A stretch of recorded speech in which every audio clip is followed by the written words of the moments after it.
हे दोस्तों, कैसे हो आप लोग। दोस्तों, आज की इस वीडियो में हम देखने वाले हैं कि गम का मेडिकल का अपॉइंटमेंट आप खुद से कैसे ले सकते हैं। दोस्तों, इसका प्रोसेस बहुत ही आसान है। बस आप इस वीडियो के लास्ट तक बने रहें, आपको आसानी से समझ में आ जाएगा और आप आसानी से अपने मोबाइल फ़ोन के ब्राउज़र से या फिर किसी भी लैपटॉप या कंप्यूटर से आप आसानी से अपना अपॉइंटमेंट आप खुद से ले सकते हैं या अपने किसी दोस्त का अपॉइंटमेंट आप खुद से ले सकते हैं। और आपको किसी और साइबर वाले के वहाँ जा कर के एक्स्ट्रा फ़ीस देने से आप आसानी से बच सकते हैं। तो दोस्तों, आइए हम शुरू करते हैं और देखते हैं कि इसका क्या प्रोसेस है, कैसे करेंगे। तो आपको सिंपली अपना ब्राउज़र ओपन कर लेना है और अपना ब्राउज़र ओपन करने के बाद आपको सर्च सेक्शन में जा कर के सर्च करना है www.wafid यानी WAFID wafid.com। ये लिख करके आपको सर्च कर देना है। जब आप सर्च करेंगे तो आइए हम देखते हैं। ये हमने इसको सर्च किया और ये अभी ओपन नहीं हो रहा। रुकिए, हम लोग दूसरा कीवर्ड डाल करके हम सर्च करते हैं और देखते हैं। तो वो पूरा ना डाल करके हम यहाँ पे अभी लिखते हैं वाफिद WAFID। इसको सर्च करते ही आपके सामने जो पहला लिंक आएगा वाफिद लिख करके, इसको आपको क्लिक करना है। जब आप इसको क्लिक करेंगे तो आपके सामने एक सेकंड, इसको ओपन हो जाने दें। आपके सामने कुछ इस तरह का इंटरफेस आएगा जिसमें ऊपर में आपको लिखा हुआ मिलेगा वेलकम टू वाफिद। और इसको जब आप नीचे स्क्रॉल करेंगे तो यहाँ पे दो सेक्शंस हैं।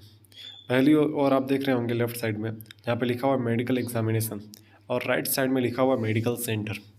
तो आपको अगर पता करना हो कि किसी पार्टिकुलर सिटी में कौन से मेडिकल सेंटर है, कितने मेडिकल सेंटर हैं, तो आपको यहाँ पे मेडिकल सेंटर लिस्ट पर आ करके क्लिक करना है। जब आप इसको क्लिक करेंगे तो आपके सामने कुछ इस तरह का इंटरफेस आएगा और इसमें जो सबसे पहला सेक्शन है आप उस पर क्लिक करेंगे और क्लिक करके आपको यहाँ पे प्रोवाइड करना है कि आप किस कंट्री के बारे में जानना चाहते हैं। तो हम यहाँ पर इंडिया को सिलेक्ट करते हैं। ठीक है, इंडिया को लेने के बाद सिटी। अब इंडिया के अंदर कौन सी सिटी के बारे में मुझको जानना है, उसको देखने के लिए सिटी वाले सेक्शन पे क्लिक करेंगे और क्लिक करके यहाँ पर हम ले लेते हैं लखनऊ के बारे में। ठीक, हम देखना चाहते हैं कि लखनऊ में कितने सेंटर्स हैं, कौन कौन से सेंटर्स हैं, कहाँ पर है, वो सारी डिटेल हम जानने के लिए हम उस पर क्लिक करेंगे। उसके बाद अगला सेक्शन है मेडिकल सेंटर नेम। अगर आपको किसी पार्टिकुलर सेंटर के बारे में जानना है तो आप यहाँ पर उस सेंटर का नाम डालेंगे, डिटेल डालेंगे। और अगर आप सिर्फ जानना चाहते हैं कि लखनऊ में कितने सेंटर हैं तो आप इसको ब्लैंक छोड़ देंगे। तो आइए हम इसको ब्लैंक छोड़ देते हैं और ब्लैंक छोड़ने के बाद हम यहाँ पर सर्च करते हैं। जैसे ही आप सर्च पे क्लिक करेंगे तो इसके नीचे आइए हम स्क्रॉल करके देखते हैं। इसके नीचे ये सारे मेडिकल की लिस्ट आपके सामने खुल करके आ जाएगी। ठीक है, आप सबसे पहले सेक्शन में आप देख पा रहे होंगे वहाँ पे आपको मेडिकल का नाम लिखा होगा कि कौन सा मेडिकल है। दूसरे पे जो हमने सर्च किया कंट्री का, तो आप वहाँ पे शो होगा कि ये इंडिया में है। और दूसरा उसके बाद जो अगला है वो उस सिटी के बारे में बताएगा। उसके बाद का जो सेक्शन है वहाँ पे आप देख पाएंगे कि वो कौन सा उसका एड्रेस क्या है, उसका मोबाइल नंबर, उसका ईमेल एड्रेस, उसकी वेबसाइट, ये सारी की सारी चीज़ें आपको यहाँ पे मिल जाएगी। और इसके साथ ही साथ इसकी रेटिंग भी आपको देखने को मिल जाएगी कि कौन से सेंटर की किस तरह की रेटिंग है, किस तरह का वहाँ पे काम होता है। जहाँ पे आप देख पा रहे होंगे किसी का 3 है, 5 है, 2 है, किसी किसी का 0 भी रेटिंग आप देख पा रहे होंगे। तो 0 आपको मोस्टली वहाँ पे मिलेगा जहाँ पे अभी एक भी बंदे ने कोई रिव्यू नहीं दिया, क्योंकि कोई भी बंदा रिव्यू जब करेगा तो एटलीस्ट एक तो स्टार देगा ही। ठीक है ना। आप नीचे देख पा रहे होंगे कि पूरे लखनऊ सिटी में 34 सेंटर्स हैं मेडिकल के लिए, जो अभी हम 1 से 10 तक देख रहे हैं। और टोटल अगर आप नेक्स्ट पे क्लिक करके देखते जाएंगे तो टोटल 34 सेंटर्स हैं। ठीक है, तो इस तरह से आप आसानी से किसी भी सिटी का कौन कौन से सेंटर है, कहाँ पर है, वो सारी डिटेल आप यहाँ से देख पाएंगे। उसके बाद आइए अब देखते हैं मेडिकल एग्ज़ामिनेशन का, कि अगर हमें किसी बंदे का अपॉइंटमेंट लेना है तो हम किस तरह से उसका अपॉइंटमेंट ले सकते हैं। उसके पहले आप ये देखें कि मेडिकल सेंटर अगर आप खुद अपना अप्लाई करना चाहते हैं तो यहाँ पर आप अप्लाई पे क्लिक करके आप अपना खुद का जो आपका मेडिकल है उसको भी गम का मेडिकल के लिए आप अप्लाई कर सकते हैं। अब मेडिकल एग्जामिनेशन के अपॉइंटमेंट के लिए हम बुक एन अपॉइंटमेंट पे क्लिक करेंगे। जैसे ही हम इस बुक एन अपॉइंटमेंट पे क्लिक करेंगे तो आपके पास इस तरह का एक फॉर्म ओपन होकर के आ जाएगा। इस फॉर्म को आपको ऑनेस्टी के साथ आपको एक करेक्ट डिटेल आपको इसमें भरना है। और सबसे अच्छा तो वो होगा कि आप अपना पासपोर्ट अपने साथ में रखें और जो भी डिटेल आप इसमें भर रहे हैं अपने पासपोर्ट के अकॉर्डिंग ही भरें, ताकि आगे आपको किसी भी तरह का कोई इशू ना हो। सबसे पहले कॉलम में आपको पूछ रहा है कंट्री का, तो हमने यहाँ पर इंडिया ले लिया क्योंकि मैं इंडिया से बिलोंग करता हूँ। उसके बाद दूसरा सेक्शन है सिटी का, उसमें हम सिटी सेलेक्ट कर लेंगे कि आपको किस सिटी में चाहिए। सपोज़ कि आप लखनऊ के आसपास में आपका घर है लेकिन करंट में आप कहीं और रह रहे हैं, तो ऐसी कंडीशन में आप उस लोकेशन का, उस सिटी का आप यहाँ पे नाम सेलेक्ट करेंगे। उसके बाद कंट्री ट्रैवलिंग टू, आप यहाँ पर जब आप क्लिक करेंगे तो आपको पूरे गल्फ़ कंट्रीज़ की लिस्ट आ जाएगी और जहाँ पर आपको जाना है वहाँ पर उसका आप सिलेक्ट करेंगे। सिलेक्ट करने के बाद आगे बढ़ेंगे। उसके बाद नीचे में जो ब्लू कलर से लिखा हुआ है, ये सिंपली ऐसा बता रहा है कि आप जब ये पूरा फॉर्म सबमिट करेंगे, फिल कर लेंगे, तो आपको ऑटोमेटिकली ही आपको सेंटर दिया जाएगा, आपको सिलेक्ट करने का ऑप्शन नहीं आएगा। ठीक है, अब अपनी डिटेल हम भरते हैं। फर्स्ट नेम में आप अपना पहला नाम डालेंगे। मैं सिर्फ आपको समझने के लिए अब मैं कुछ भी यहाँ पे रैंडम फिल करूँगा, तो उसको आप माइंड नहीं कीजिएगा। फर्स्ट नेम में आप अपना फर्स्ट नेम, लास्ट नेम में अपना लास्ट नेम आप डालेंगे। उसके बाद डेट ऑफ बर्थ यहाँ पर आप अपनी डालेंगे। डेट ऑफ बर्थ डालने के लिए आप जब इस पर क्लिक करेंगे तो आपको वेरियस ऑप्शंस देंगे आपका ईयर, मंथ और डेट सेलेक्ट करने के लिए। तो यहाँ पे मैं थोड़ा सा आपको समझा रहा हूँ, दिखा रहा हूँ, तो आप इसके अकॉर्डिंग आप अपना डेट ऑफ बर्थ सेलेक्ट कर लेंगे। और डेट ऑफ बर्थ सेलेक्ट करने के बाद इसका अगला सेक्शन है नेशनलिटी सेलेक्ट करने का। इसमें आपका ऑलरेडी इंडियन लिखा हुआ आ रहा है क्योंकि हमने ऊपर इंडिया सेलेक्ट कर रखा है। अगर आपकी नेशनलिटी कोई और है, कुछ और नेशनलिटी डालना है आपको, तो उस पर क्लिक करके आप अपनी नेशनलिटी चेंज कर सकते हैं। उसके बाद है जेंडर। जेंडर में आप सेलेक्ट करेंगे आप मेल हैं या फीमेल। उसके बाद मैरिटल स्टेटस, आपको यहाँ पे बताना है कि आप सिंगल हैं या फिर मैरिड हैं, तो आप यहाँ पे सेलेक्ट करेंगे मैरिड अगर आप शादीशुदा हैं और सिंगल अगर आप सिंगल हैं। मैं यहाँ पे सिंगल सेलेक्ट करता हूँ। उसके बाद हम डालेंगे पासपोर्ट नंबर। आपका जो भी पासपोर्ट नंबर है उस पासपोर्ट नंबर को हम यहाँ पे फिल करेंगे। यहाँ पर अभी मैं कोई भी ऐसा रैंडम नंबर डाल रहा हूँ क्योंकि मैं किसी का भी फिल नहीं कर रहा हूँ, तो इसलिए ऐसा मैं रैंडम नंबर डाल रहा हूँ। यहाँ पे नंबर डालने के बाद उसका जो अगला सेक्शन है कंफर्म पासपोर्ट नंबर, इसमें आपने जो आपका जो पासपोर्ट नंबर है उसी पासपोर्ट नंबर को दोबारा से एंट्री करना है, ताकि आपका जो भी पासपोर्ट नंबर है वो करेक्ट हो, कुछ मिस्टेक ना हो जाए। दोबारा फिल करेंगे तो आपका करेक्ट हो जाएगा। अगर बाई चांस आपका पहले वाले में इनकरेक्ट था तो इसमें करेक्ट हो जाएगा, और पहले वाले में करेक्ट था और इसमें अगर आप इनकरेक्ट करेंगे तो भी आपको वहाँ पे नोटिफाई कर देगा। उसके बाद है पासपोर्ट इशू डेट। आपको पासपोर्ट से ये डिटेल मिल जाएगी कि आपका पासपोर्ट कब इशू हुआ है, तो उस पर देखने के बाद आप यहाँ पर अपना पासपोर्ट का इशूएंस डेट डालेंगे कि आपका पासपोर्ट कब इशू हुआ है। तो हम यहाँ से सिलेक्ट करेंगे डेट कि हमारा पासपोर्ट कब इशू हुआ है, और ईयर सेलेक्ट करेंगे। ईयर सेलेक्ट करने के बाद मंथ के बाद आप डेट सेलेक्ट करेंगे। उसके बाद आता है पासपोर्ट इशू प्लेस कि आपका पासपोर्ट कहाँ से इशू हुआ है। मैं यहाँ पे लखनऊ डाल देता हूँ कि लखनऊ से हमारा पासपोर्ट इशू किया गया। उसके बाद है पासपोर्ट एक्सपायरी डेट।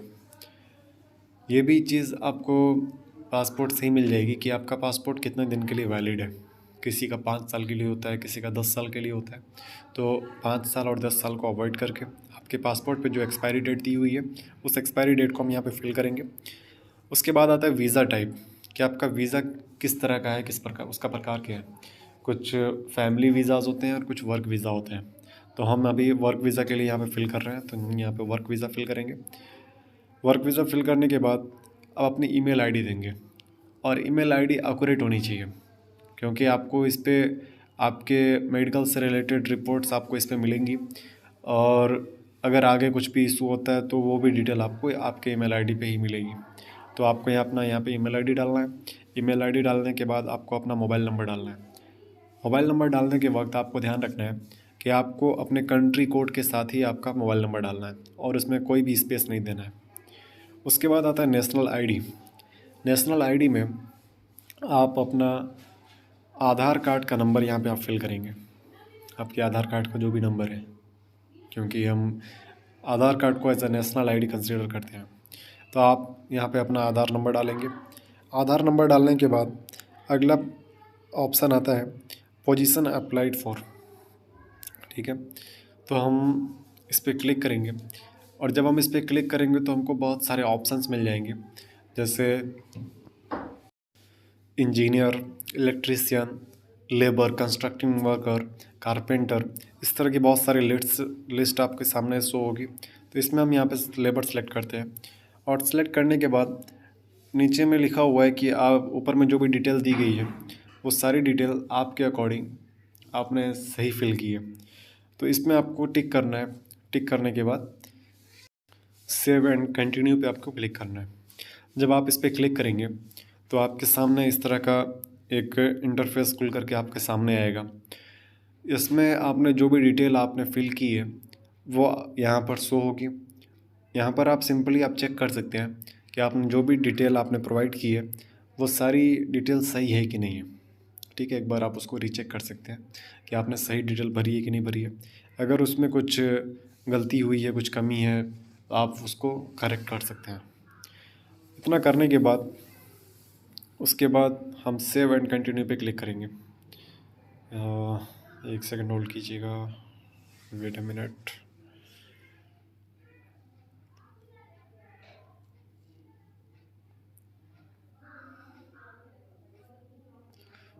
अच्छा, नीचे आप ये जो ऑप्शन देख रहे हैं अदर पे, अगर आपका वहाँ पे पोजीशन उसमें शो नहीं हो रहा है तो इस पर आप क्लिक करके अपना पोजीशन आप डाल सकते हैं, ठीक है। उस पर क्लिक करके आप डाल सकते हैं। तो उसको हम वहाँ से टिक हटाते हैं, हटा करके यहाँ पे क्लिक करेंगे। क्लिक करके हम सेव एंड कंटिन्यू पे क्लिक करेंगे। जब हम सेव एंड कंटिन्यू पे क्लिक करेंगे तो ये डाउनलोड होने में, अपलोड होने में इंटरफेस थोड़ा सा वक्त ले रहा है, थोड़ा होल्ड कीजिएगा थोड़ा सा।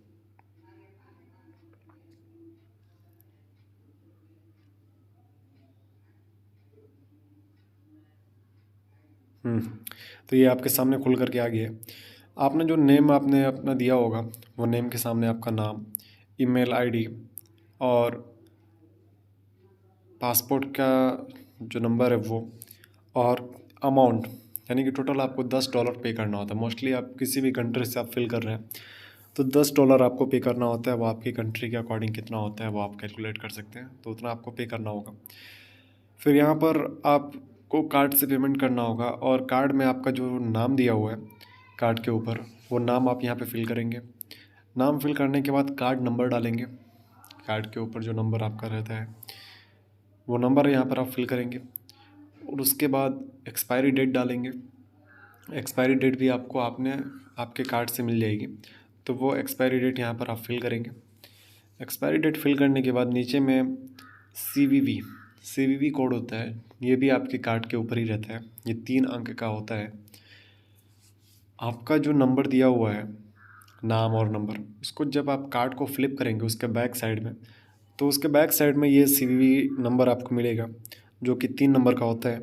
तो ये आप यहाँ पे CVV नंबर डालेंगे और CVV नंबर डालने के बाद आप पे पर क्लिक करेंगे और पे पर क्लिक करने के बाद आपके सामने जो पेज खुल करके आएगा उसमें 1 सेकंड रुकिएगा, मैं वो आपको पेज दिखाता हूँ।